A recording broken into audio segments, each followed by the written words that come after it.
There are some names that just don't need any introduction, and Belstaff is definitely one of those. They have a really long-standing, well-formed reputation in the industry, and I'm sure at some point you will have come across them on your travels. Now, we have the Turner to my right. This, as a leather jacket, fits within their range of the Brooklands, which is more of their sort of iconic style, or at least better known slightly, and the Trialmaster, which is a slightly longer jacket. It's the Brooklands, quite short, a little bit of a cropped style. It's not going to suit every type of bike or rider. The Trialmaster, similarly, maybe doesn't suit every kind of bike.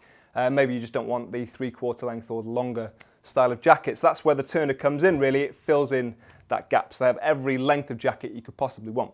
Style-wise, you've got a bit of a cross between the two platforms as well. So you've got things like the quilting on the shoulders that you would find on the Brooklands, and you've got the cinching on the waist that you would find more on the Trialmaster, and they're bigger touring jackets. You can get both of those in a leather as well as this, and they will come in similar styles, or at least the Trialmaster does, for the shades that you can go for. So we've got the antique black here. I think that's probably my favourite.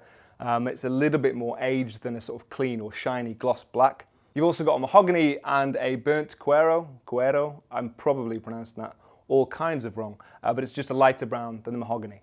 It is a bovine leather outer, 1 to 1.1 millimeters thick, that is treated so that it is nice and supple and soft at the same sort of time as being quite stiff. Not restrictively so, but at least you know you're wearing a jacket. One of those things that obviously the longer you wear it, it will start to soften and form a bit more to your body. It will become very comfortable over time. A bit thicker on the elbows and shoulders as well, so you've got this quilting, as I mentioned. That's a really nice detail. And for me, if I was going for a Belstaff, that's one of the things I think I would personally want on there, because that instantly says Belstaff to me. You've got cotton on the inside with that familiar check pattern that you'd probably be expecting from a Belstaff as soon as you open it. And then you've got corduroy on the wrists and on your neckline to make it a bit more comfortable.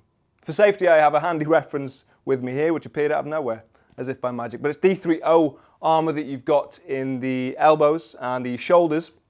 It is more breathable. Obviously, the armour has improved over the years as well, and they have got a decent partnership with D3O. A lot of people will favour them just because they do things so well. But this is that more comfortable, soft, malleable armour that stiffens under impact. It makes it very comfortable to wear all day long, and the fact that it is vented means on a hotter day, it isn't going to get too hot and sweaty. It also has a pocket for the back protector if you want to stick that in there, and I think on this one, it would be a recommendation of mine. I would always err on the side of sticking in extra armour anyway, sticking in that back protector for safety's sake, but it doesn't look too obvious in this kind of jacket. It's quite subtly done. So the armour is level 1, the jacket itself is CE level A rated. Then if we're looking at details, and I think that's really where this extra value comes from, and it's the sort of things that when you start to look over the jacket, if you were to itemise them, there's quite a few different little details on there which elevate it above a lot of its competition. Fit and finish, it's the standard, it's the materials they go for, and just the way that they feel and look.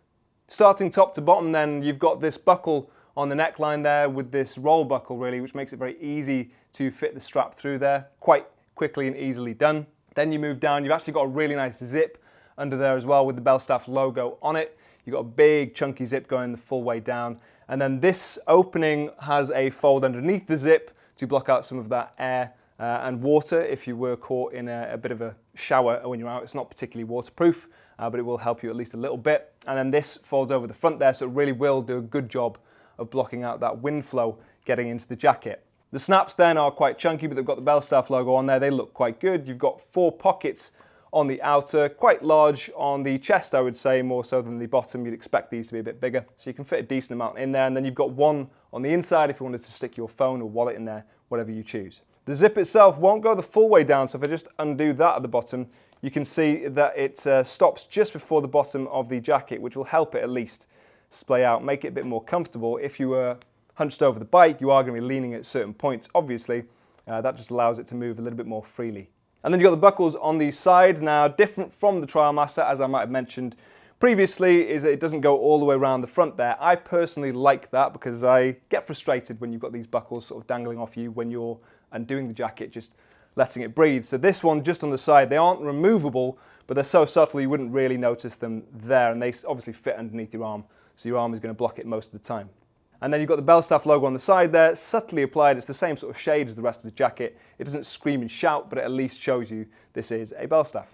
Size-wise, I would say they are pretty true to size. Now, we've got a size guide on the website. If you're at all unsure, double check that. It is quite detailed. And depending on which color you're going for, we've got them between small and 4x XL. They do come up quite large, or at least they extend that range quite large. Now, I would say this is pretty accurate. Having tried it on, the medium was maybe a little bit on the snug side for me. I would generally be between a medium and a large. If you check on the website, depending on which color you're going for, you'll find them between small and 4x XL. So they have got quite a decent range of sizes.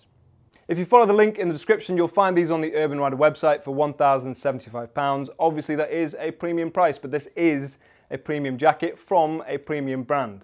It's one of those jackets that the longer you own it, the longer you live in it, the price starts to justify itself over time, because this is the kind of jacket that would last you a lifetime. Thank you very much for watching. I will see you in the next one for more of the world's finest riding gear.